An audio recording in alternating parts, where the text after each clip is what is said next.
اعوذ باللہ من الشیطان الرجیم بسم اللہ الرحمن الرحیم۔ آج ہم سورت آل عمران کی 10ویں آیت کا مطالعہ کریں گے۔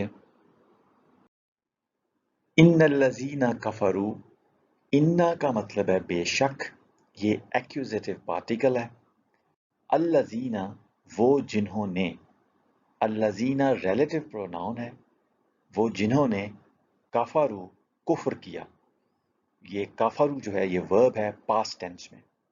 ان الذین کفروا بے شک وہ جنہوں نے کفر کیا۔ لن تغنیا عنہم اموالہم ولا اولادہم، لن جو ہے یہ نیگیٹو پارٹیکل ہے، اس کا مطلب ہے ہرگز نہیں۔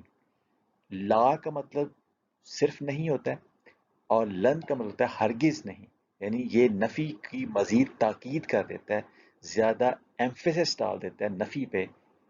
تو لن کا مطلب ہرگز نہیں، تغنیا بے نیاز کریں گے، یا غنی کریں گے، یا کام آئیں گے، انہم ان کو، ان جو ہے یہ پریپوزیشن ہے، ہم جو ہے پروناؤن ہے، ان کو یعنی کافروں کو، کافروں کو جنہوں نے کفر کیا ان کو ہرگز بے نیاز نہیں کریں گے، یا ہرگز غنی نہیں کریں گے، یا ہرگز کام نہیں آئیں گے کافروں کے کیا؟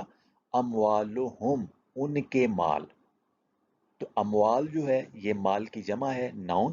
اموالہم ان کے مال، تو ان کے کن کے؟ یعنی کافروں کے۔ تو کافروں کے مال ان کو ہرگز غنی نہیں کریں گے، ہرگز بے نیاز نہیں کریں گے، ہرگز ان کے کام نہیں آئیں گے۔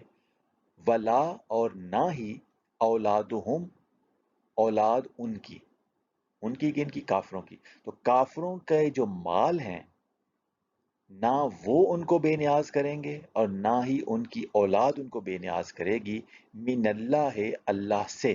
من جو ہے یہ پریپوزیشن ہے، اور اللہ پراپر ناؤن ہے۔ اللہ سے بے نیاز نہیں کریں گے، غنی نہیں کریں گے ان کے مال اور ان کی اولاد کافروں کو، شیئن کچھ بھی۔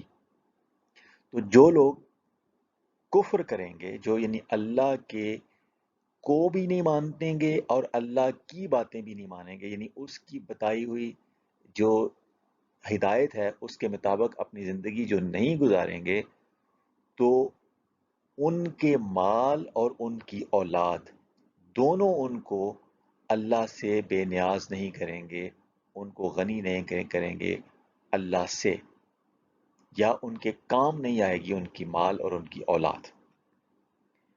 وَأُولَئِکَ اور وہ لوگ، ہم وہی ہیں، وقود النار ایندھن آگ کا۔ وقود کا مطلب ایندھن یا فیول، اور نار کا مطلب آگ۔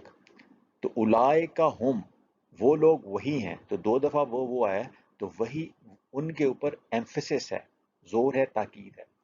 تو وہی لوگ ہیں جو آگ کا ایندھن ہے۔